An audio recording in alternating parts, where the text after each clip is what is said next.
I want to start off by saying thank you to Ryan Castle. You did a great job here. This is a wonderful atmosphere. It's a wonderful spot. And a lot of great people here. And so, Ryan, thank you for having us tonight and putting this stuff on and being involved in your organization. I can't tell you how appreciative I am. You get the opportunity to meet more people and to share some ideas with this group at this time. So thank you very much. I want to tell you a little bit about my qualifications. I'm a small business owner. I actually started a small business. I met a payroll and I created jobs and certainly know the value of a dollar. I've also had a small business fail. And I will tell you that I know a lot of y'all are challenged right now in this economic environment. And I don't just sympathize with you, I can empathize because I've been through it. Unfortunately, my ice cream business has failed, but I was fortunate that I was doing something else in the law business and we grew by 35% last year. I'm very proud of that. I've also been a teacher at the College of Charleston. I've also been a prosecutor here in Charleston. I've also worked in all levels of government. I worked in the federal system under Fred Thompson. I worked in the state system for Jim Harrison when I was in law school. And I'm currently elected to Charleston County Council. Last year I was the vice chairman.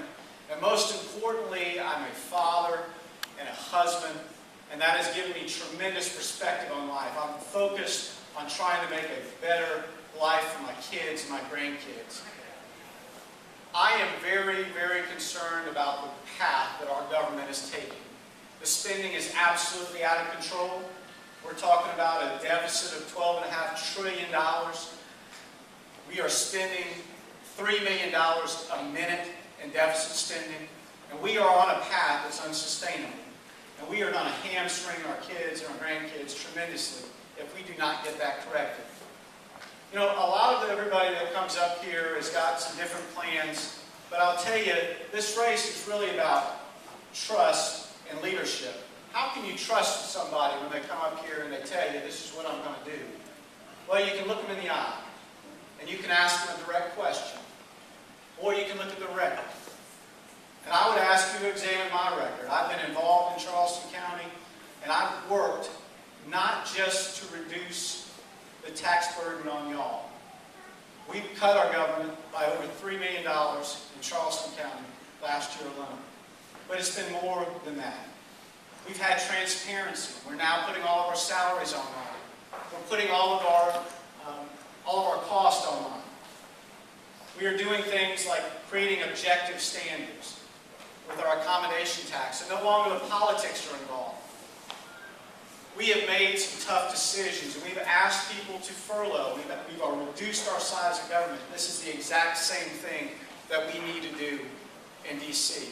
I've been a part of it here, and I want to be a part of it up in D.C. and be effective for y'all. The question is, what about leadership? How do we know that this guy is going to lead us? And it's about making those tough decisions. It's about being willing to listen to you. And it's also about leading from the front. So when we asked our employees to voluntarily furlough, I made a decision to voluntarily furlough myself. 27 days in Charleston County, second among all county employees. I did this at a time that I was not running for anything. I did it because it was the right thing to do. I want to go up there and make those same types of decisions. If we're going to cut government, it starts at the top. If we're going to